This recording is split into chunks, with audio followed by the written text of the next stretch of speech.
नमस्कार, स्वागत है दोस्तों आपका उत्कर्ष क्लास एज की इस ऑनलाइन क्लास में। दोस्तों हम पूर्व की कक्षा से एक बिंदु को अनवरत पढ़ते आ रहे हैं और वह है हमारा उपसर्ग और प्रत्यय का तुलनात्मक अध्ययन। उपसर्ग और प्रत्यय के जो तुलनात्मक अध्ययन की वार्ता है यह हमारी पूर्व की 2 कक्षाओं में चल चुकी है। इसके बाद इसमें एक छोटी सी बात जो कल की कक्षा में पूर्व की कक्षा में जाते जाते रह गई थी, उस बात को आज हम लगातार जारी करते हैं। और बिंदु कुछ इस प्रकार से था। बिंदु का नाम रहा था दोस्तों क्या? प्रत्यय के प्रकार।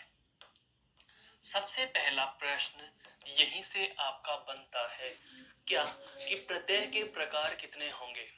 पूछा जाने वाला प्रश्न भी है, बहुत सामान्य सा प्रश्न दिखता है, लेकिन इसके जवाब में बहुत सारे मेरे विद्वान साथी गच्चा खा जाते हैं। वजह यह होती है क्योंकि हम प्रत्यय के प्रकार के उस मूल कंसेप्ट तक जा ही नहीं पाते। प्रत्यय के प्रकार से संबंध में अगर आपसे प्रश्न पूछा जाता है तो इसका निश्चित और एक ही आंसर होता है 2। केवल 2 ही प्रकार होते हैं प्रत्यय के। वे 2 प्रकार कौन कौन से हैं तो मैं जरा उनके नामोल्लेख कर देता हूं। आपको ध्यान रखना है प्रत्यय का जो पहला प्रकार है वह है साथियों क्या? तदित प्रत्यय। कौन सा है? तदित प्रत्यय। दूसरा जो प्रत्यय का प्रकार आता है साथियों वह आता है आपका कौन सा? कृत प्रत्यय। कौन सा आता है? कृत प्रत्यय। इन दोनों बिंदुओं के छोटे छोटे नामों में बहुत बड़ा विस्तार छुपा है। इन छोटे छोटे नामों में बहुत बड़ा विस्तार छुपा है। उस विस्तार के पहलू को हम जानेंगे कैसे। देखो, एक रफ सीट के हिसाब से हम इसको समझें तो हमने जाना था क्या कि एक शब्द होता है कौन सा दोस्तों? विकारी। कौन सा शब्द होता है? विकारी। चाहे उपसर्ग हो या प्रत्यय हो, चाहे उपसर्ग हो या प्रत्यय हो, जुड़ता कहां है? विकारी शब्द से पहले या विकारी शब्द के बाद में। महत्वपूर्ण बात यहां यह है कि जो हमारे विकारी शब्द होते हैं जिनकी संख्या कितनी होती है? 4। कितनी होती है? 4। जरा पूछ बैठूं मैं आपसे कौन कौन से होंगे तो आप तुरंत जवाब देंगे कि श्रीमान जी पहला विकारी शब्द है संख्या, दूसरा है सर्वनाम, तीसरा है विशेषण, चौथा कुछ इस प्रकार से है जिसका नाम क्रिया है। तो ये 4 जो विकारी शब्द होते हैं, मैं कहूं इन 4 से पहले या इन 4 के बाद। पहले यदि कोई शब्दांश जोड़ोगे तो वह किसके रूप में जुड़ेगा? उपसर्ग के रूप में। किसके रूप में जुड़ेगा? उपसर्ग के रूप में जुड़ेगा। और यदि इन चारों के पश्चात यदि कोई शब्दांश जोड़ते हैं साथियों तो वह किसके रूप में जुड़ता है? वह प्रत्यय के रूप में जुड़ता है। किसके रूप में जुड़ता है? प्रत्यय के रूप में जुड़ता है। महत्वपूर्ण बात यहाँ यह नहीं कि जुड़ता किसके है, महत्वपूर्ण बात यहाँ यह है कि जो ये चारों के चारों विकारी शब्द हैं इनको हम एक ही नाम से संबोधित कर बैठे और उसका नाम क्या था? विकारी। इसी के साथ हमने एक बात और जानी थी कि प्रत्यय हो या उपसर्ग हो ये दोनों स्वयं कैसे हैं। तो स्वयं के लिए हम यही कहते हैं कि ये अव्यय स्वरूप होते हैं। कैसे होते हैं साथियों? अव्यय स्वरूप होते हैं। मैं कह सकता हूं ये अव्यय जैसे हैं। कैसे हैं? अव्यय जैसे हैं। अर्थात अव्यय स्वरूप या अव्यय के जैसे शब्द, उन्हीं को क्या कहा जाता है? अव्यय स्वरूप। तो उपसर्ग और प्रत्यय तो अव्यय या अव्यय स्वरूप है, अर्थात अविकारी जैसे हैं। कैसे हैं? अविकारी जैसे हैं। और जुड़ किसके साथ रहे हैं? विकारी शब्द के साथ। तो इनके योग से जो रिजल्ट निकल कर आ रहा है, जो रिजल्ट निकल कर आ रहा है अर्थात जो हमें परिणाम प्राप्त होगा वह परिणाम क्या आएगा दोस्तों? अविकारी आएगा। क्या आएगा? अविकारी आएगा। पुनः सुनिए पूरी बात को। उपसर्ग और प्रत्यय दोनों में कोई सा एक हो या दोनों हो, दोनों ही कैसे होते हैं? अव्यय स्वरूप होते हैं, अव्यय के जैसे होते हैं, अर्थात अविकारी जैसे होते हैं। जुड़ते किसके साथ में है? विकारी के साथ में है। तो विकारी के साथ किसका योग हो रहा है? अविकारी का योग हो रहा है। यदि विकारी के साथ उपसर्ग का योग होगा तो फॉर्मूला क्या बनेगा बता देता हूं, अविकारी प्लस विकारी। अविकारी अर्थात उपसर्ग के साथ में क्या जुड़ रहा है, विकारी। यह तथ्य हम जान चुके हैं, यह तथ्य हम जान चुके हैं। उसके बाद दूसरी बात आती है क्या, यदि विकारी के साथ प्रत्यय जुड़ेगा तो एक फॉर्मूला तो यह हो गया, दूसरा क्या बनेगा दोस्तों, दूसरा बनेगा विकारी प्लस अविकारी, विकारी प्लस अविकारी। यहां पर आप क्या कहोगे, अविकारी का मतलब किससे है, प्रत्यय से। प्रत्यय किसके साथ जुड़ रहा है, विकारी। मेरे कहने का मतलब यही हुआ कि विकारी शब्द के साथ प्रत्यय हो या विकारी शब्द के साथ उपसर्ग हो, है तो वह विकारी और अविकारी का योग ही है, तो वह अविकारी और विकारी का योग ही। इन चारों फॉर्मूलों का, इन चारों सूत्रों का जो परिणाम निकल कर आता है साथियों, जो रिजल्ट मैं बात कर रहा हूं, वह क्या निकल कर के आएगा, अविकारी निकल कर आएगा। यही बात हम पूर्व की कक्षा में बहुत अच्छे से समझ चुके हैं, जान चुके हैं, और यह बात हमारे जैन में चिरस्थायी हो चुकी है। अब हम जो चल रहे हैं वो यहाँ चल रहे हैं कि प्रत्यय के जो दो प्रकार हैं ये दो ही क्यों बने। इसकी पहले तो वजह समझो, तद्धित प्रत्यय क्या होता है और कृत प्रत्यय क्या होता है, इसकी परिभाषाएं यहाँ छुपी हैं। ये दो प्रकार यहीं से निकल करके आएंगे। आपको पता है उपसर्ग और प्रत्यय का योग सदैव विकारी शब्दों के साथ होता है।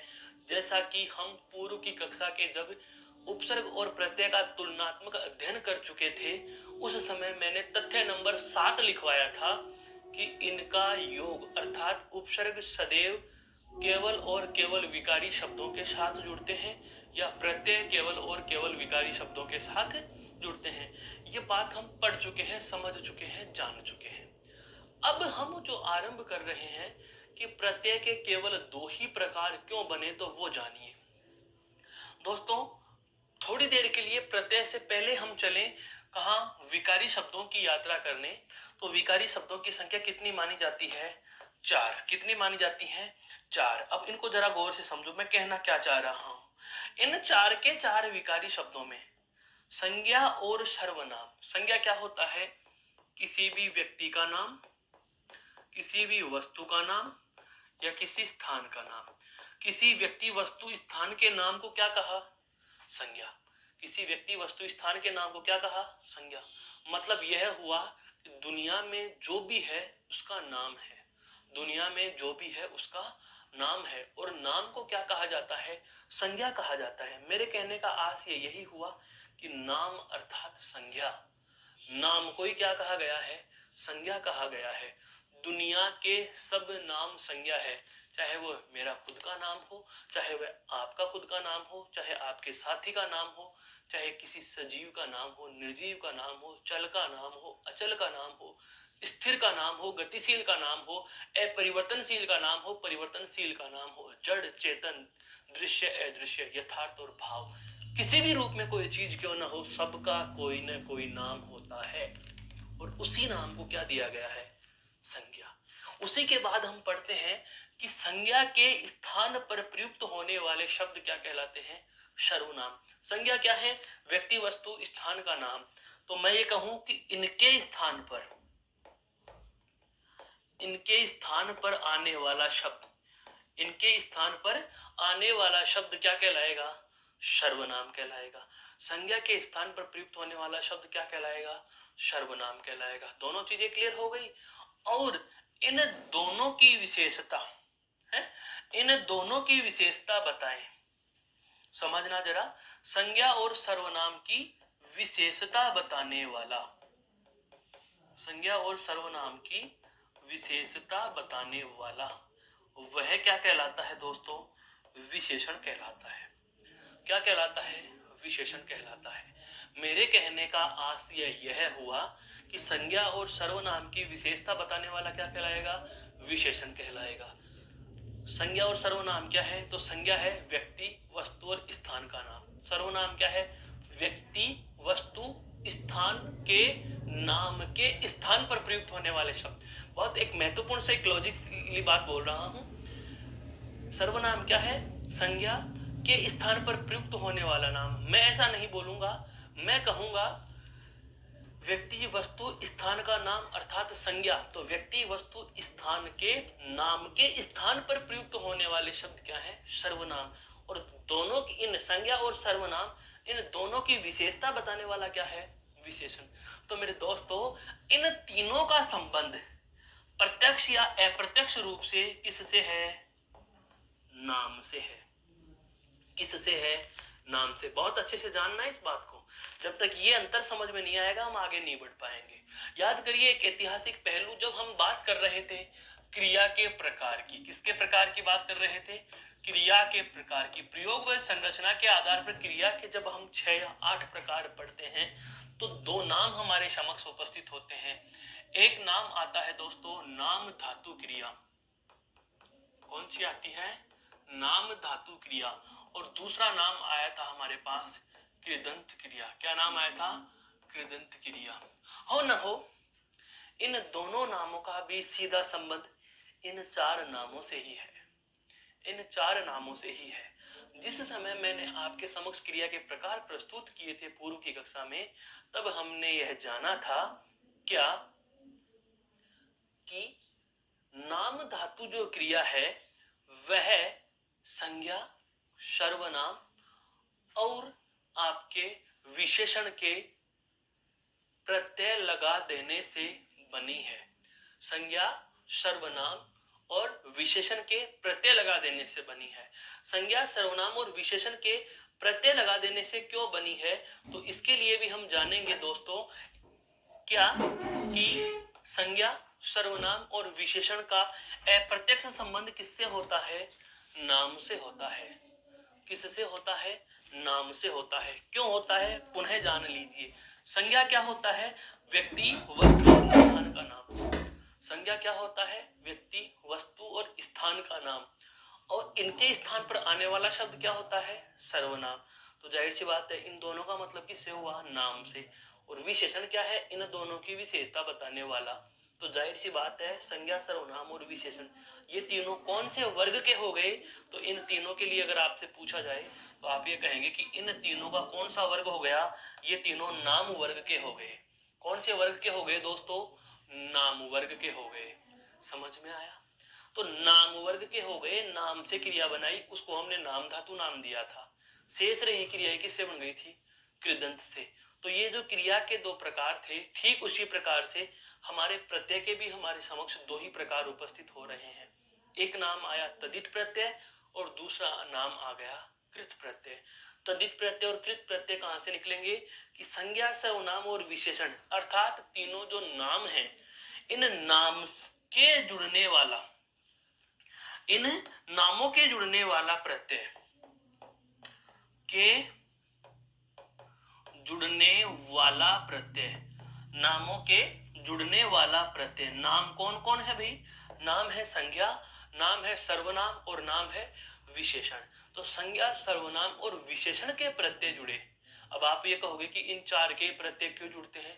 यह बात हम जान चुके हैं।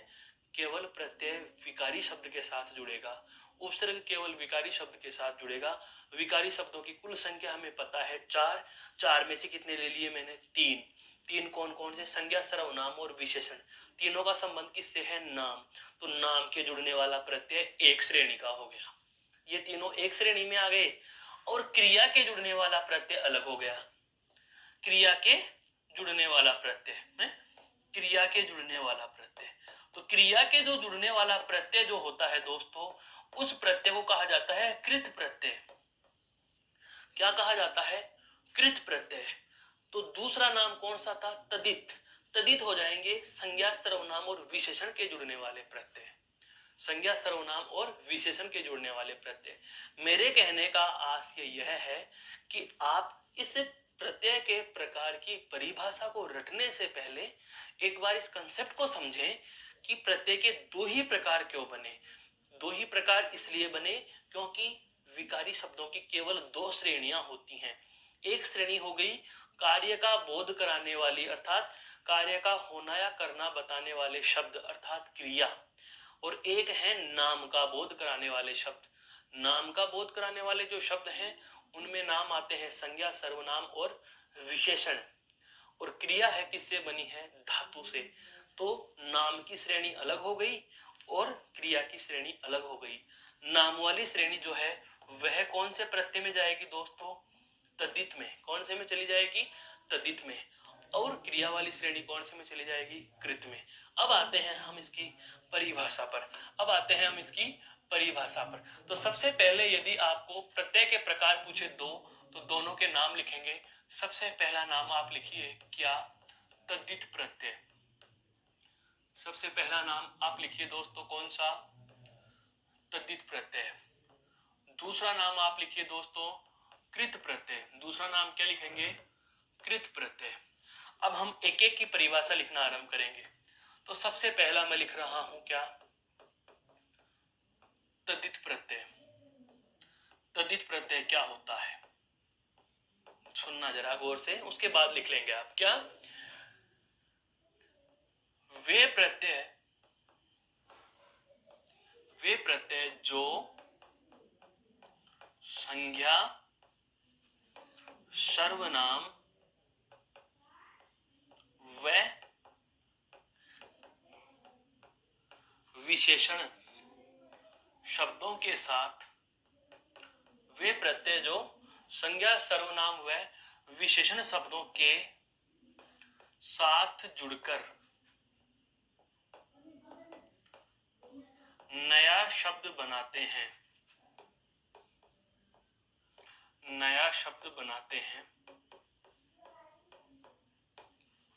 उन्हें तद्धित प्रत्यय कहा जाता है। उन्हें क्या कहा जाता है दोस्तों?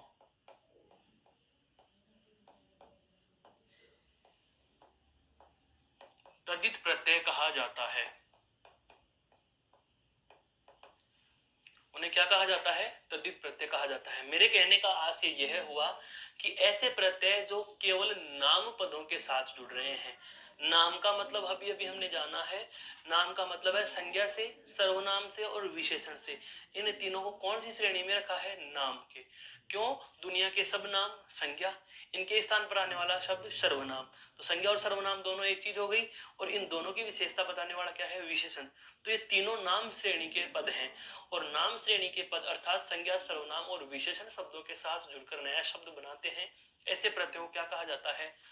तद्धित कहा जाता है। यहां तक की बात समझ में आई। अब एक नई चीज और जानो। वो नई चीज क्या है? कुछ इस प्रकार से समझेंगे इस नई चीज को। क्या? जैसे मैं ये कहूंगा कि कोई भी, मान लीजिए यह विकारी शब्दों में क्या है? कोई ना कोई नाम पद है। नाम पद का मतलब संज्ञा, सर्वनाम या विशेषण है। नाम पद का मतलब क्या है दोस्तों? संज्ञा, सर्वनाम या विशेषण। इसके साथ हम प्रत्यय जोड़ेंगे। तो यह प्रत्यय क्या कहलाएगा? आप कहोगे कि सर तद्धित कहलाएगा, क्योंकि हमने परिभाषा पढ़ ली। बिल्कुल तद्धित कहलाएगा। तो तद्धित यदि किसी शब्द के अंत में प्रत्यय के रूप में जुड़ेगा, तो तद्धित जिसके अंत में आए, ध्यान से समझना, बहुत अच्छी चीज बताने जा रहा हूं। तद्धित जिसके अंत में जाएगा उसे क्या कहा जाएगा? देखो, तद्धित तय प्लस ए, तद्धितांत। ये तद्धितांत क्यों बना? मैंने सीधा लिख दिया। मेरे कुछ विद्वान दोस्तों की समस्या आ गई कि सर ये क्या लिख दिया आपने। दोस्तों इसको पुनः समझ लीजिए। तद्धितांत क्यों बन रहा है? तद्धितांत ही क्यों बन रहा है ये बता देता हूं। प्रथम शब्द का अंतिम वर्ण क्या है? तय में जुड़ा हुआ स्वर ए। तो मैं इसको ऐसे लिख सकता हूं या नहीं? तद्धित तय हलंत योग ए, लिख सकते हैं हम इनको। उसके बाद में इधर क्या बचा हुआ है? ए, और उसके बाद में है न और तय। देखो, ए और ए मिलकर के क्या होगा दोस्तों? आ। क्या हो जाएगा? आ हो जाएगा। इधर क्या बचा है? तद्धित तय हलंत, उसके बाद में ए और ए का योग आ, फिर है न और तय। देखो, दीर्घ स्वर संधि से हमने ए और ए जोड़ करके क्या बना लिया? आ बना लिया। तो मैं इसको ऐसे भी तो लिख सकता हूं, तद्दी तय में आ जोड़ेंगे तो क्या बनेगा? ता, और न का न और तय। अर्थात तद्धित प्रत्यय जिसके अंत में है, उसे हम क्या कहेंगे दोस्तों? तद्धितांत कहेंगे। क्या कहेंगे? तद्धितांत कहेंगे। ये शब्द ध्यान रखना। कहने का मतलब यह हुआ कि जो क्रिया के दो प्रकार होते हैं, जिसमें एक क्रिया होती है नाम धातु क्रिया, जो संज्ञा सर्वनाम या विशेषण पदों के प्रत्यय लगा देने से यदि कोई शब्द क्रिया का रूप धारण कर लेता है, जैसे अपना शब्द सर्वनाम है, ना और जोड़ दिया, अपना ना क्रिया बन गई, तो ये क्रिया तो क्या कहलाएगी, नाम धातु कहलाएगी। लेकिन इस शब्द का परिचय यदि आपसे पूछ लिया जाए कि ये शब्द कौन सा शब्द है, तो आप ये कहोगे कि ये शब्द तदितांत शब्द है। कैसा शब्द है दोस्तों, तदितांत शब्द है। बहुत मेजर प्रश्न है ये। अपनाना शब्द है, अपनाना शब्द है, विकल्प सुनना, संज्ञा, सर्वनाम, विशेषण और तदितांत। अब तदितांत नाम ही नहीं सुना होता मेरे दोस्तों, तो हम वहां तक तो जा ही नहीं पाते। हम संज्ञा, सर्वनाम और विशेषण में सोचते हैं कि अपना शब्द विशेषण सर्वनाम शब्द है, हो सकता है अपनाना भी सर्वनाम ही होगा। अरे भाई, अपनाना तो क्रियापद है। कैसा पद है, क्रियापद है। और क्रिया कौन सी, नाम धातु। विकल्प में आपको क्रियापद नहीं दिया, तो ये शब्द कैसा है, तदितांत है। क्यों, क्योंकि तदित प्रत्यय इस शब्द के, अब अपना शब्द था अपना, और अपना शब्द कैसा शब्द है, अपना शब्द जो है वह सर्वनाम शब्द है। कौन सा शब्द है दोस्तों, सर्वनाम शब्द है। और सर्वनाम शब्द के साथ में मैंने क्या जोड़ा है, ना प्रत्यय। क्या जोड़ा है, ना प्रत्यय। संज्ञा, सर्वनाम या विशेषण पदों के साथ जो भी प्रत्यय जुड़ते हैं उन्हें तद्धित कहा जाता है। जिस किसी शब्द के अंत में तद्धित होता है, तद्धित जिसके अंत में होता है उसे तद्धितांत कहते हैं। तो सर्वनाम प्लस ना, यहाँ पर नाम तद्धित प्लस ना हो रहा है, तो जाहिर सी बात है ऐसा शब्द क्या कहलाएगा, तद्धितांत कहलाएगा। इतने हिसाब से तो शायद मेरे हिसाब से आपने कभी समझा भी नहीं होगा तद्धितांत क्या होता है। तो परिभाषा में हम एक लाइन और जोड़ देंगे, क्या, इनसे बनने वाले शब्द, इनसे इनसे बनने वाले शब्द, इनसे बनने वाले शब्द तद्धितांत होते हैं। क्या कहलाते हैं, तद्धितांत कहलाते हैं। इनसे बनने वाले शब्द तद्धितांत कहलाते हैं। क्यों कहलाते हैं, क्योंकि तद्धित जिसके अंत में है वह तद्धितांत होता है। तद्धित जिसके अंत में है वो क्या कहलाता है दोस्तों, वह तद्धितांत कहलाता है। उदाहरण की बात करें, जैसे जैसे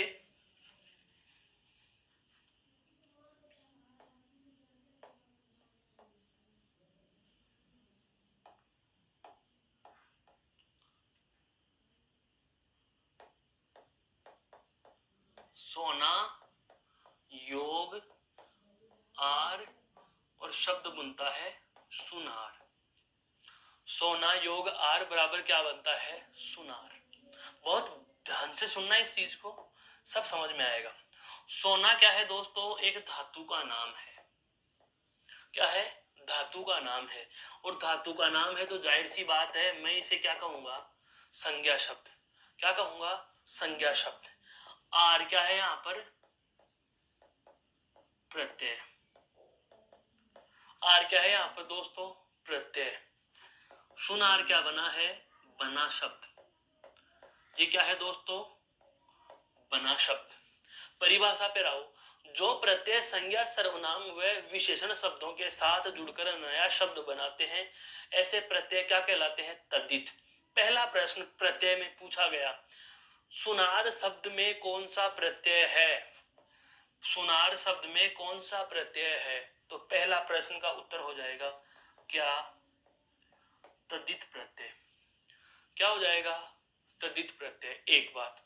दूसरी बात, सुनार शब्द में जुड़ा प्रत्यय तद्धित है, तथा सुनार शब्द क्या है, तो सुनार शब्द आप तुरंत कह दोगे साहब ये है तद्धितांत है। कैसा शब्द है, तद्धितांत है। क्यों है, क्योंकि जिसके अंत में तद्धित हो उसे तद्धितांत कहा जाता है। जिसके अंत में तद्धित जुड़ा हो उसको क्या कहा जाता है, तद्धितांत कहा जाता है। यहां तक समझ में आई एक परिभाषा, किसकी हुई दोस्तों, ये हुई तद्धित प्रत्यय की। इसको एक बार गौर से देख लीजिए, फिर हम चलते हैं अगली परिभाषा कृत प्रत्यय पर।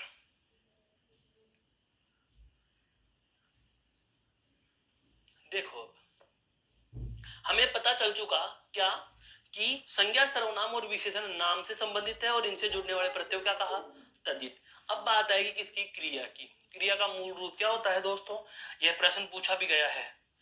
क्रिया का मूल रूप, क्रिया का मूल रूप पूछा गया एक परीक्षा में, तो क्रिया का मूल रूप होता है अर्थात धातु।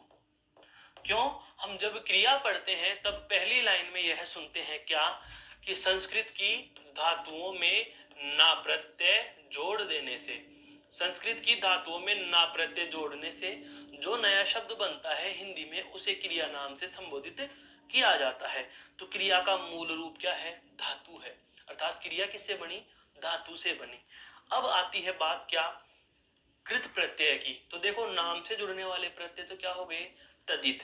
तो क्रिया के जुड़ने वाले प्रत्यय क्या होंगे, कृत प्रत्यय होंगे। क्या होंगे दोस्तों, कृत प्रत्यय होंगे। तो मैं इसकी परिभाषा कुछ इस प्रकार से लिखूंगा, क्या, दूसरा प्रकार क्रिया का प्रत्यय वाला कौन सा, कृत प्रत्यय, कि वे प्रत्यय जो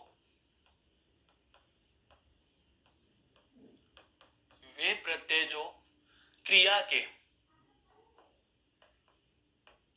क्रिया या धातु, धातु क्या होती है मैं यहां लिख देता हूं, ये इनडायरेक्टली कोई अलग प्रश्न हो गया, ये क्रिया बिंदु का एक प्रश्न का जवाब है। देखना कैसे लिखना है, लिखना स्मार्ट तरीके से, हमें कम शब्दों में बहुत सारी बातें आ जाए। वे प्रत्यय जो क्रिया या धातु, धातु क्या है वो बता देता हूं, क्रिया का मूल रूप, क्रिया का मूल रूप। अब समझ में आया धातु किसकी, यहाँ पर सोना चांदी वाली धातु की बात नहीं कर रहा हूं दोस्तों। वे प्रत्यय जो क्रिया या धातु अर्थात क्रिया के मूल रूप, धातु पदों के साथ, धातु पदों के साथ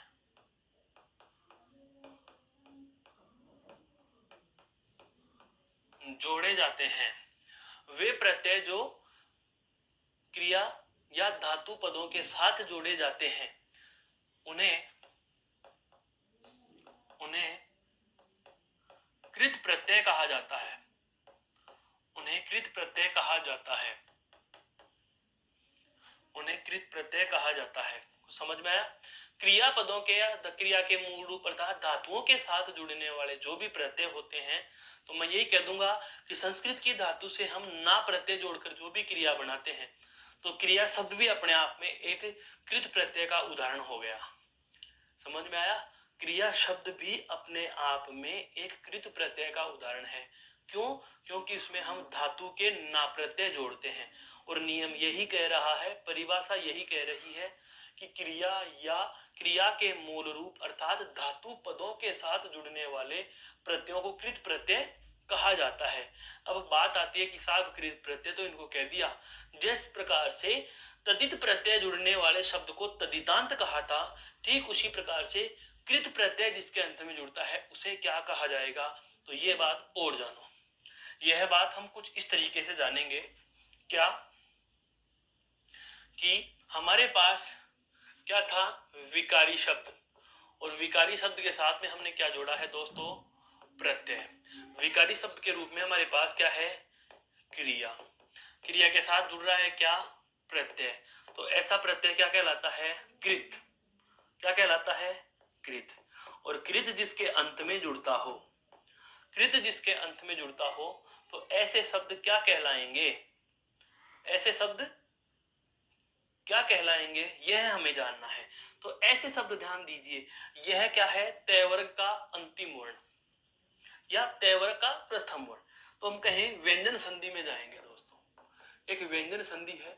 व्यंजन संधि का एक नियम है क्या, कि यदि वर्ग के प्रथम वर्ण के बाद किसी सघोष का योग हो, यदि वर्ग के प्रथम वर्ण के बाद किसी सघोष वर्ण का योग होता है, तो पहला वर्ण अपने ही वर्ग के तीसरे में बदल जाता है।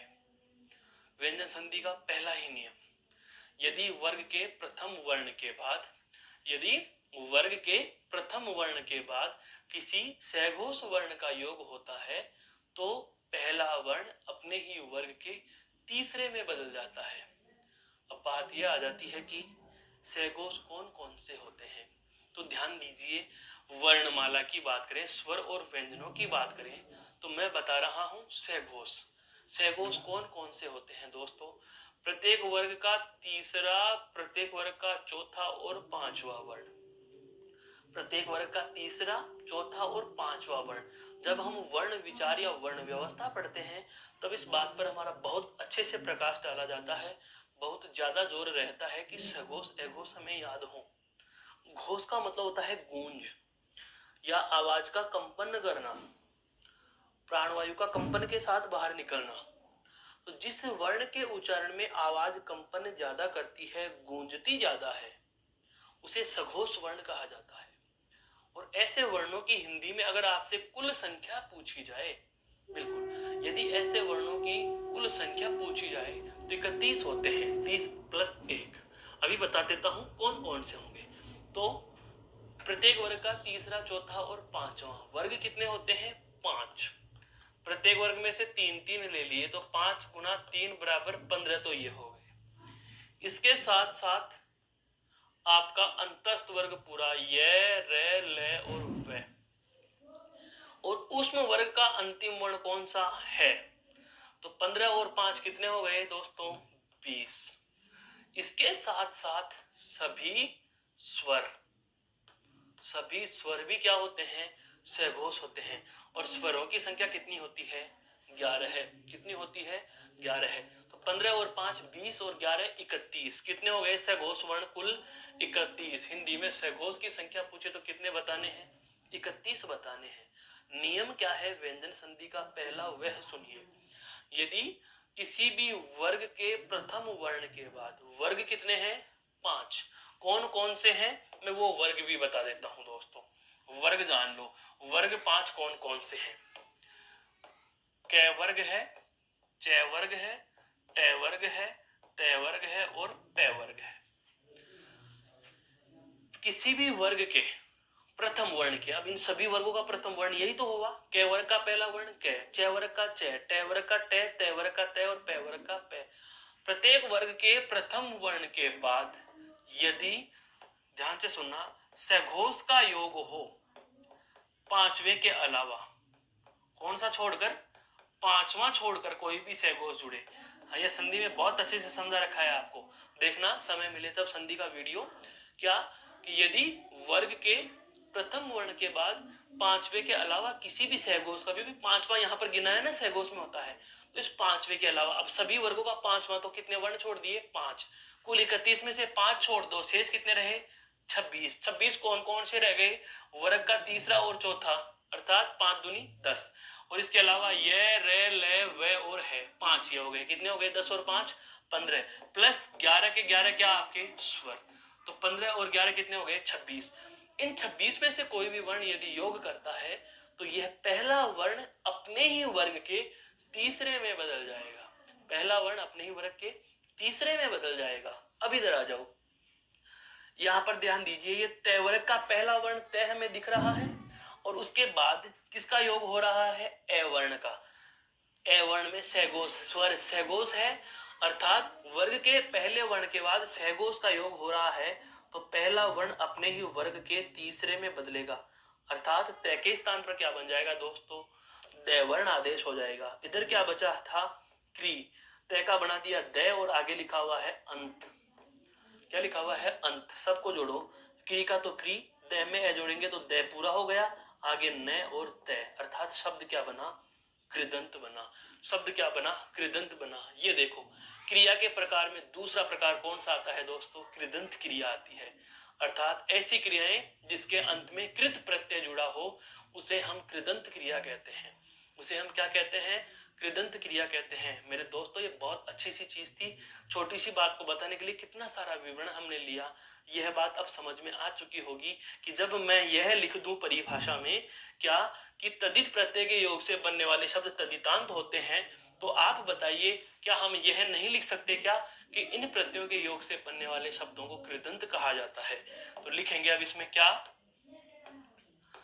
इस प्रत्यय के योग से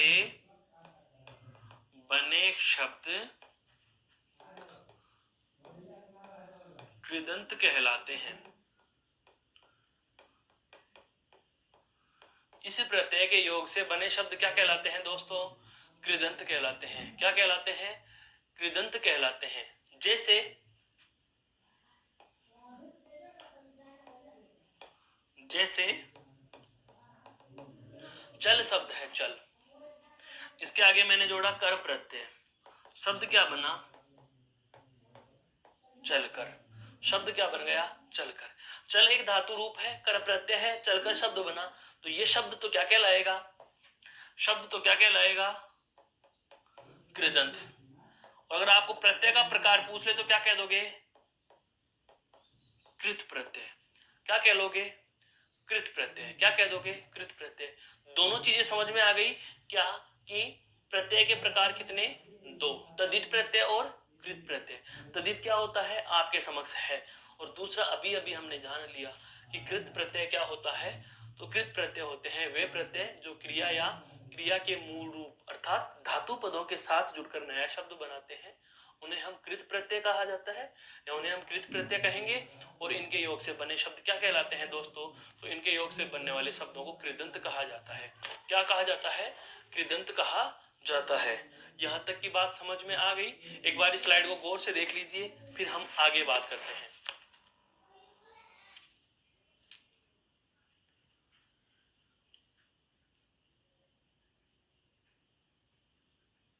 ये था कौन सा आपका? कृत प्रत्यय। अब बात आती है कि सर परीक्षा में प्रश्न किस तरीके से आएगा। जैसे कि हमने पूर्व की कक्षाओं में जाना था उपसर्ग में प्रश्न कैसे पूछते हैं, तो उपसर्ग में 3 प्रकार के प्रश्न पूछे थे। सबसे पहला प्रश्न आया था मूल शब्द का।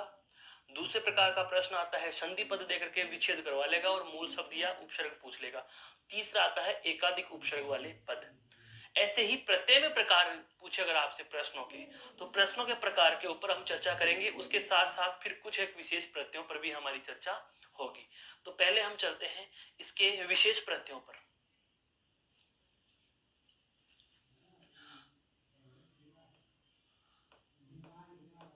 देखो यहां तक में अगर प्रश्नों का प्रकार की बात करें तो प्रश्न कैसे पूछा, प्रश्न कैसे पूछा, शब्द लिख रहा हूं मैं, सजावट, बनावट, सजावट, बनावट,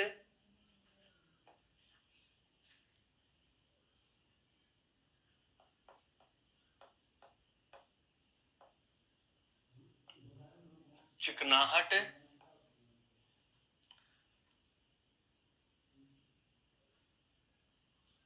मिलावट। प्रश्न क्या है सुनना। पहला प्रकार,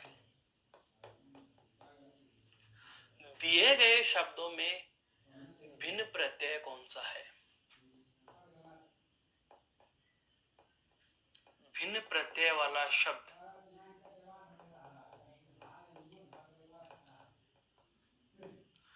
दिए गए शब्दों में कौन सा छांटना है आपको? भिन्न प्रत्यय वाला शब्द छांटना है। बहुत अच्छे से प्रश्न ले रहा हूं, इस तरह प्रश्न अपने आप समझ में आ जाएगा कि बिंदु कहना क्या चाह रहा है, पूछता क्या है, हमें करना कैसे है। प्रत्यय कैसा है, कौन सा जुड़ा हुआ है। दोस्तों प्रत्ययों की संख्याएं निश्चित नहीं की जा सकती। एक चीज तो मैं पहले बता देता हूं, प्रत्यय के प्रकार निश्चित होंगे 2, प्रत्यय के प्रकार केवल 2 होंगे, लेकिन कितने होते हैं प्रत्यय ये कभी नहीं बता सकते। हाँ, सभी प्रत्ययों को आप 2 प्रकारों में ही बांटोगे। अभी मैं बताऊंगा 2 में ही क्यों बढ़ते हैं, उस पर भी हम चर्चा करने वाले हैं। अभी हम कर भी चुके हैं कि जैसे विकारी शब्द 4 होंगे और चारों विकारी शब्दों के केवल प्रत्यय जोड़े जा सकते हैं। तो संज्ञा, सर्वनाम और विशेषण के जोड़े तो सारे प्रत्यय तद्धित हो गए, और यदि क्रिया पदों या धातु पदों के साथ जुड़ते हैं तो वो प्रत्यय क्या कहलाते हैं? कृत कहलाते हैं। रटने वाले विद्यार्थी, समझने वाले विद्यार्थी में क्या अंतर होते हैं, कहां वह विद्यार्थी कच्चा खा जाता है, गलती करता है, हम उस बिंदु पर भी चर्चा करने वाले हैं। पहले जरा देखिए इधर, बिन प्रत्यय वाला शब्द छांटिए। पहला प्रश्न आपसे पूछ लिया, आप क्या करो, इस शब्द को, इस शब्द को, इस शब्द को, इस शब्द को धीरे धीरे पढ़िए, स्लो मोशन में है। सजावट, सजावट, आवट, कौन सी ध्वनि, भिन्न ध्वनि क्या आ रही है अंत में? आवट। बनावट, यहां भी क्या आया? आवट। चिकनाहट, यहां पर क्या आ रहा है, आहट, मिलावट, यहां भी क्या आया, आवट। पहला प्रश्न, भिन्न प्रत्यय वाला शब्द, ये आहट प्रत्यय है और ये आवट प्रत्यय है, एक प्रकार। ये कौन सा हो गया, एक प्रकार हो गया। यहां तक तो आपको कोई दिक्कत नहीं आई, यहां तक तो कोई दिक्कत नहीं आई मेरे दोस्तों को, जरा सी भी दिक्कत नहीं आई। सही बात है, आनी नहीं थी दिक्कत, यहां तो दिक्कत आनी ही नहीं थी। फिर दूसरा प्रश्न, एक, फिर आगे बढ़ रहा हूं, शब्द लिखा हुआ है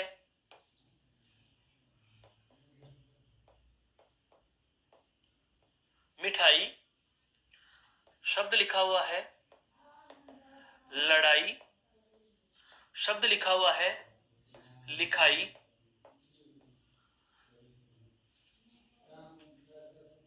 और शब्द लिखा हुआ है छपाई। शब्द लिखा हुआ है पढ़ाई।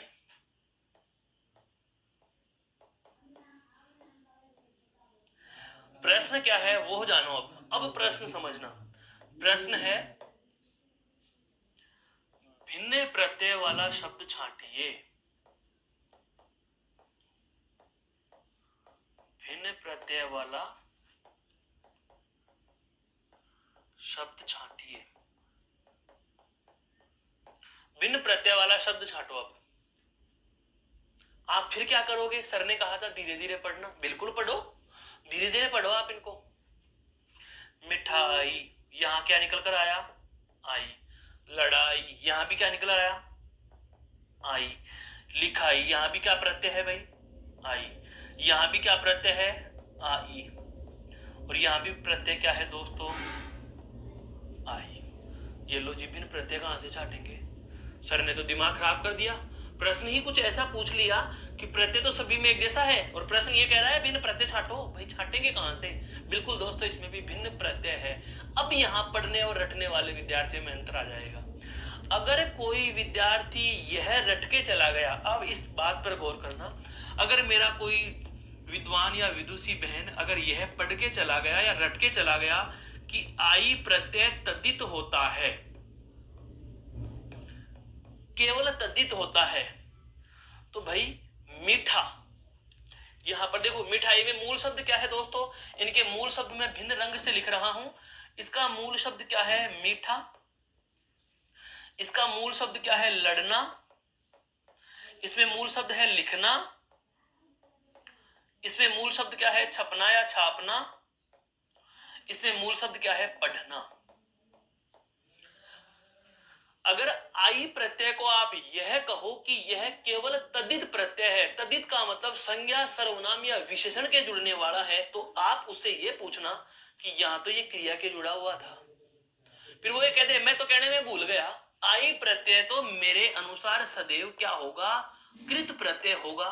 तो आप उसे यह पूछ लेना कि मीठा शब्द तो विशेषण है, ये विशेषण के साथ कैसे जुड़ गया। मेरा मतलब यह है दोस्तों कि प्रत्यय कौन सा है कभी मायने नहीं रखता। आज पता चल रहा होगा कि हम प्रत्यय क्यों रटने के लिए मना करते हैं। मैंने देखा है मेरे विद्वान साथी बहुत सारे पन्ने नोट्सों के भरे पड़े मिल जाते हैं, किताबों में लिखे पड़े मिल जाते हैं, प्रत्यय को रटना शुरू कर देते हैं। आई तदित, आई तदित, आई तदित। अरे आई तदित का करेगा क्या मेरे भाई, ये तो बता। आई तदित या आई कृत नहीं है, आई तदित या कृत नहीं है। आप यह देखो कि ये आई प्रत्यय जुड़ा किसके है, आई प्रत्यय तदित भी है और कृत भी है। कोई सा भी प्रत्यय तदित और कृत दोनों होगा, बस ये देखना है कि मूल शब्द क्या है। यहां मूल शब्द विशेषण था। मूल शब्द क्या है दोस्तों, विशेषण है। विशेषण का मतलब नाम समूह है, तो नाम समूह के जुड़ने वाले प्रत्यय क्या कहलाते हैं, तद्धित कहलाते हैं। अगर मिठाई शब्द देकर के आपको प्रत्यय पूछता तो आप यह कहते कि आई प्रत्यय तद्धित है। अगर मिठाई शब्द हटा देता, समझना आप, अगर यह मिठाई शब्द आपको नहीं दिया जाए, मिठाई शब्द आपको नहीं दिया जाए, अब पूछे कि ये कौन सा प्रत्यय है, तो आप तुरंत कह दोगे कि कृत प्रत्यय है। सारे के सारे शब्द कृदंत है, लेकिन आपको मिठाई शब्द दे दिया और अब ये पूछ रहा है कि भिन्न प्रत्यय छांटिए, तो आई तो सब में कॉमन बात आ गई, तो भिन्न कैसे हुआ। भिन्न ये ऐसे हो गया दोस्तों कि यहाँ पर देखो आई, यहाँ भी आई, यहाँ भी आई और यहाँ भी आई, इन सब में आई आई जो जुड़ा हुआ है ये सारा आई तो कौन सा है, कृत प्रत्यय, और यहाँ पर आई प्रत्यय कौन सा है, तदित प्रत्यय। कौन सा है, तदित प्रत्यय। मैं तो समझाना चाह रहा हूं वो साथ आप समझ चुके होंगे। मेरा मतलब यह है दोस्तों कि प्रत्यय कौन सा है कभी मायने नहीं रखेगा, आपको यह देखना है प्रत्यय जुड़ा किसके है, प्रत्यय जुड़ा हुआ किसके है, यह महत्वपूर्ण होता है। बस ये दो बातें आपको बहुत ज्यादा समझाने की थी प्रत्यय के प्रकारों में, तदित और कृत प्रत्यय में, जो आप समझ चुके होंगे। इसको एक बार गौर से देख लीजिए, फिर हम एक ऐसा ही और उदाहरण लेते हैं, फिर बात करेंगे आगे की। एक बार देख लीजिए दोस्तों,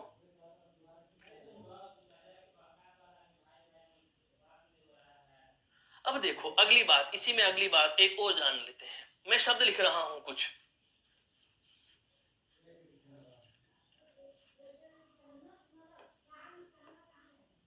हड़बड़ाहट, हड़बड़ाहट,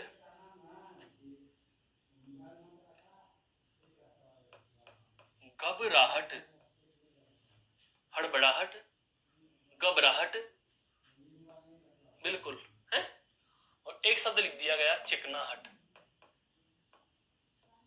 अब आपसे पूछे कि प्रत्यय निकालो, तो आप हड़बड़ाहट अर्थात आहट, यहां भी क्या है दोस्तों आहट, और यहां भी क्या है दोस्तों आहट। लेकिन अब बात आए प्रत्यय का प्रकार, तो देखो पहली बात तो क्या, कौन सा प्रत्यय है, आहट प्रत्यय। कौन सा प्रत्यय है, आहट प्रत्यय। लेकिन अब ये पूछ लिया जाए कि प्रत्यय का प्रकार या भिन्न प्रत्यय छांटो, तो आहट आहट तो तीनों में हमें कॉमन बात मिल गई, आहट आहट हमें तीनों में कॉमन बात मिल गई। लेकिन अब मूल शब्द निकालेंगे, तो मूल शब्द को हम अलग रंग से लिख देते हैं। हड़बड़ाहट में मूल शब्द क्या है दोस्तों, हड़बड़ाना। क्या हो गया, हड़बड़ाना। इसमें क्या हो गया, घबराना। और इसमें क्या है, चिकना। क्या है, चिकना। और आगे बढ़ो, बात यही खत्म नहीं हो रही। बात यही खत्म इसलिए नहीं हुई क्योंकि ये दोनों तो क्या है दोस्तों, क्रिया। ये दोनों तो क्या है, क्रिया। जबकि चिकना शब्द क्या है, विशेषण। चिकना शब्द क्या है, विशेषण। और आपको सर ने बताया क्या था, सर ने तो हमें यह बताया था कि अगर क्रिया पदों के प्रत्यय जुड़ रहा है तो उस प्रत्यय को आप क्या कहोगे, कृत प्रत्यय। क्या कहोगे, कृत प्रत्यय कहेंगे। और बना हुआ शब्द क्या कहलाएगा, कृदंत कहलाएगा। अब आहट प्रत्यय रट के ही चला जाए कि आहट तो साहब कृत प्रत्यय कृदंत होता है, तो यहाँ भी वो कृति करके आएगा और कृत करते ही गलत हो जाएगा। क्यों, क्योंकि ये आहट प्रत्यय यहाँ पर कौन सा है दोस्तों, तदित प्रत्यय है। क्या है, तदित प्रत्यय है। आश्चर्यचकित कर दिया है। वास्तव में यही होता है दोस्तों, गलती यही कर जाते हैं। प्रत्यय कौन सा है कोई महत्व नहीं रखता, प्रत्यय कौन सा है कभी महत्व नहीं रखता। कौन कौन से प्रत्यय महत्व के हैं उनको आपको नाम ही याद रखने हैं डायरेक्टली, उनकी शब्द की उनकी संख्या ही बता दूंगा। 8 प्रत्यय हम बात करेंगे अभी चंद समय में, जो ऐसे हैं जिनके आपको डायरेक्ट नाम याद रहने चाहिए। उन 8 के अलावा कोई प्रत्यय काम का नहीं है, क्योंकि प्रत्यय का प्रकार निश्चित नहीं कर सकते। जिस शब्द के साथ इनका प्रयोग होता है, अगर वह शब्द संज्ञा शब्द है, सर्वनाम या विशेषण है, तो आप उसे तदित प्रत्यय कहोगे और बनने वाले शब्द को क्या कह दोगे, तदितांत कह दोगे।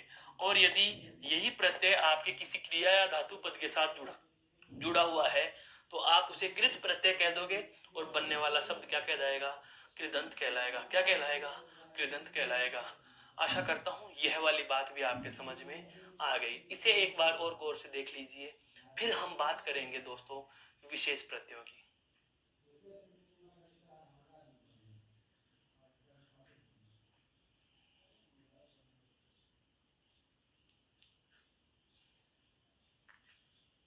चलो अब चलते हैं हम विशेष प्रत्ययों पर, जो आपको याद रखने हैं। अब बता रहा हूं, याद रखने हैं प्रत्यय। देखो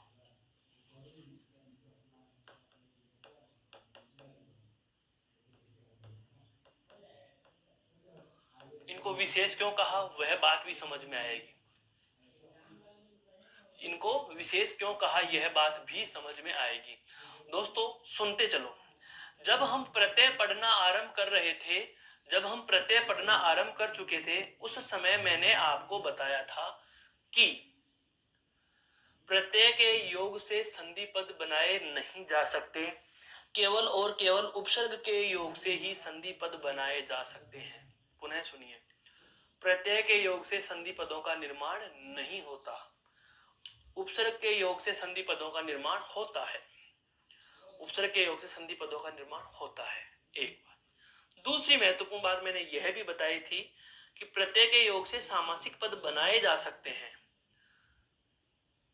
प्रत्यय के योग से सामासिक पद बनाए जा सकते हैं, उपसर्ग के योग से भी सामासिक पद बनाए जा सकते हैं। लेकिन प्रत्यय का यदि प्रथम वर्ण स्वर हो तो मूल शब्द के अंतिम वर्ण पर मात्रा लगा दी जाती है, और यदि प्रत्यय का प्रथम वर्ण व्यंजन हो तो संयोग की तरह जोड़ दिया जाता है। विशेष प्रत्यय की बात क्यों आई ये भी जान लीजिए।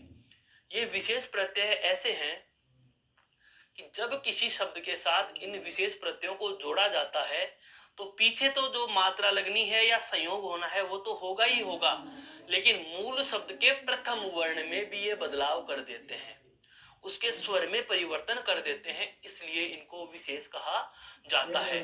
उदाहरण से भी हम समझेंगे। पहले हम उन प्रत्ययों को लिखेंगे, कौन कौन से हैं, उन प्रत्ययों की हम बात करते हैं। तो ये 8 प्रत्यय ऐसे होते हैं, कौन कौन से हैं लिख रहा हूं मैं। देखो, एक तो है ए, बिल्कुल साथ के साथ आप लिखते हुए चलो, ए, ई, दीर्घ ई, इक, ए, य, अयन और आयन। ये कुछ 8 प्रत्यय संख्या में मैंने आपके समक्ष लिख दिए हैं। ए, ई, य, इक, ए, अयन और आयन, इन 8 प्रत्ययों के योग के महत्व को जानिए। क्या मूल शब्द का प्रथम वर्ण क्या हो सकता है? कोई ना कोई स्वर होगा, क्योंकि व्यंजन भी होगा तो व्यंजन में स्वर जुड़ा होगा। देखो कैसे, यदि मूल शब्द का प्रथम वर्ण ए या आ हो तो ए या आ हो, आ में बदल जाएगा।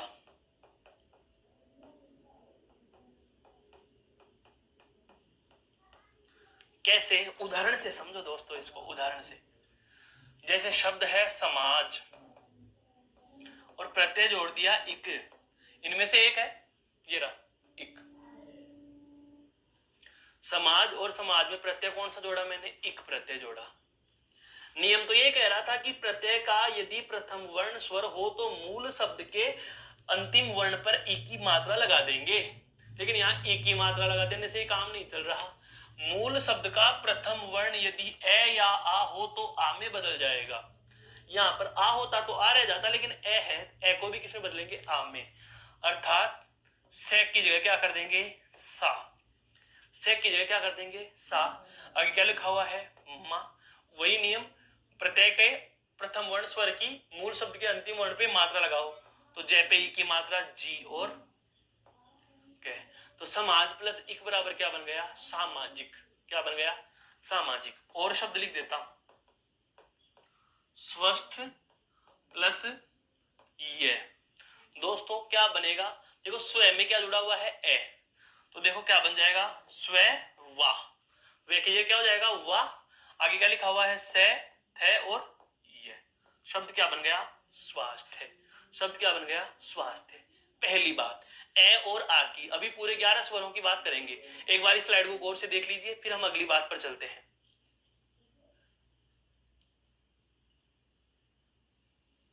एक चीज हो गई। दूसरी बात, यदि प्रथम वर्ण का स्वर, यदि प्रथम वर्ण का स्वर ई, दीर्घ ई, ए या आई हो तो आई में बदल जाता है।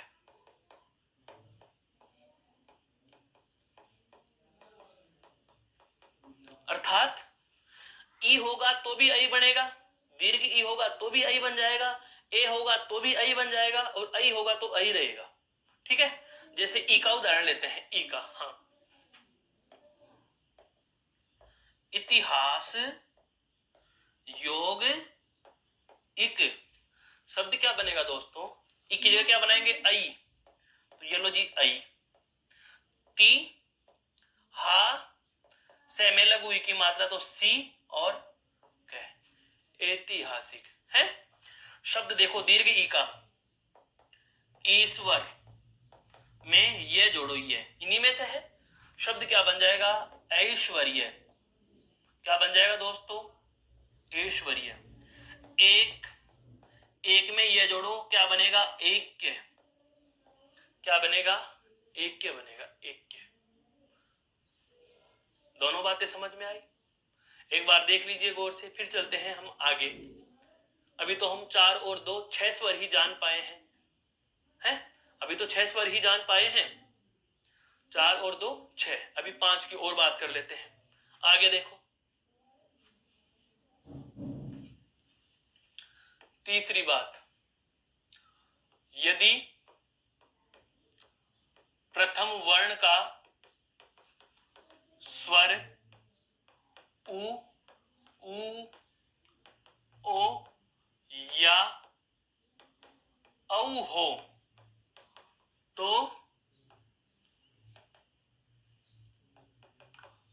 औ में बदल जाएगा।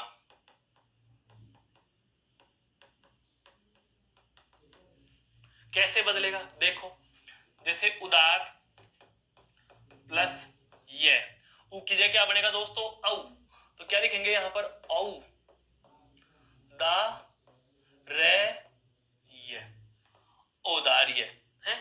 उचित प्लस ये बराबर औचित्य, क्या बनता है, औचित्य, क्या बनता है, औचित्य है। आता है दोस्तों ऐसे, हाँ बिल्कुल बिल्कुल। उत्सुक, उत्सुक, उत्सुक प्लस ये बराबर औत्सुक्य, क्या बन जाएगा, औत्सुक्य है। उप निवेश योग इक बराबर, ये बहुत बार पूछा गया है, औप निवेशिक, औप निवेशिक। 6 और 4 कितने हो गए, ये 10। अंतिम वाला री हो, री हो तो, री हो तो आर में बदल जाता है। किसमें बदल जाता है दोस्तों, आर में बदलेगा। यह बहुत अच्छा शब्द आता है, बहुत बार पूछा गया है आर में। जैसे शब्द आता है गृहस्थ प्लस ये, अब गे के नीचे क्या जुड़ा हुआ है, री, री की जगह क्या लिखा जाएगा, आर। तो देखो इसका शब्द ऐसे बनेगा कुछ, गे में अगर मैं री जोड़ूं और री के आगे क्या लिखा हुआ है, हस्त, और हस्त में क्या जुड़ा हुआ है, ये, तो री की जगह क्या लिखना है दोस्तों हमें, आर। तो ये लो जी मैंने लिख दिया आर। इधर क्या बचा है, गे हलंत, और आगे क्या है, हस्त, और उसके आगे प्रत्यय क्या है, ये। तो सबको जोड़ करके क्या लिखेंगे, गे में आ जोड़ा तो क्या बना, गा, गे में आ जोड़ा तो आ। रे आधा है, रे आधा कहां लिखा जाता है, रेफ में, तो है के रेफ में लिखेंगे, है के रेफ में रे। आगे से और थे, ये प्रत्यय की वजह से से आधा, गारस्थ है, क्या लिखा जाएगा, गारस्थ है। ये कुछ आपके समक्ष जो मैंने शब्द रखे हैं, ध्यान देना, इन 8 के 8 प्रत्ययों का ही है ये कमाल। ये 8 के 8 प्रत्यय ऐसे हैं जिनकी वजह से पूरा का पूरा शब्द ही बदला हुआ सा नजर आता है। क्यों, क्योंकि ये प्रत्यय किसी भी शब्द के साथ जुड़ते हैं तो उस मूल शब्द के अंत में तो जो मात्रा लगनी है या संयोग होना है वह तो होगा ही होगा, मूल शब्द के प्रथम वर्ण के स्वर में भी ये बदलाव कर देते हैं। प्रथम वर्ण के स्वर में भी ये कुछ बदलाव कर देते हैं। इस प्रकार के प्रत्ययों का हमें विशेष ध्यान रखने की आवश्यकता है। कुछ एक ऐसे उदाहरण हम और लिखना चाहें, जैसे मैं आपके समक्ष लिखूं पौराणिक, पौराणिक, पुराण प्लस इक, पौराणिक का क्या हो जाएगा, पुराण प्लस इक है, सामाजिक, धार्मिक, धर्म प्लस इक, धर्म प्लस इक है, धार्मिक, सामाजिक बन रहा है। परिवार प्लस इक बराबर क्या होता है, पारिवारिक। क्या बनता है दोस्तों, पारिवारिक। क्या बनता है, पारिवारिक बनता है। क्या बनता है, पारिवारिक बनता है। ऐसे शब्द आते हैं वल्मीक प्लस ई बराबर वाल्मीकि। क्या आता है दोस्तों, वाल्मीकि, वाल्मीकि। वल्मीक प्लस ई बराबर वाल्मीकि है, वल्मीक प्लस ई बराबर वाल्मीकि। बिल्कुल, इनका हमें ध्यान रखना ही रखना है, इनका हमें ध्यान रखना ही रखना है दोस्तों। ये कुछ शब्द हैं जो आपके विशेष प्रत्यय के हैं। ऐसे आपको जब आप इसके नोट्स पढ़ोगे पीडीएफ में, तो भी आपको बहुत सारे ऐसे शब्दों का सामना करना पड़ेगा जिसमें प्रत्यय इन 8 में से कोई एक होगा, और इन 8 में से एक प्रत्यय के साथ साथ आपको ऐसे ही कुछ शब्दों का सामना करना पड़ेगा। अब एक छोटी सी 2-3 मिनट की वार्ता इसमें और रही है, फिर हमारा ये बिंदु अपने समापन को प्राप्त करेगा। वह है, एक प्रश्न की वार्ता कर रहा हूं। बहुत बार क्या होता है कि पाठ्यक्रम में बिंदु ज्यादा हो जाते हैं। उदाहरण से समझो, अधीनस्थ बोर्ड की परीक्षाओं में हमारे हिंदी के प्रश्नों की संख्या मान लीजिए 15 है, कि हिंदी के 15 प्रश्न आने हैं, लेकिन सिलेबस के 20 बिंदु दे दिए। अब सिलेबस के 20 बिंदुओं में से प्रश्न 15 तो कैसे बनाएं? फिर पेपर बनाने वाला क्या करता है, कुछ ऐसे प्रश्न उठाता है जो एक अकेला प्रश्न 3 बिंदुओं को समाहित कर रखे हो, एक अकेला प्रश्न 3 बिंदुओं को समाहित कर रखे हो। उदाहरण से समझना,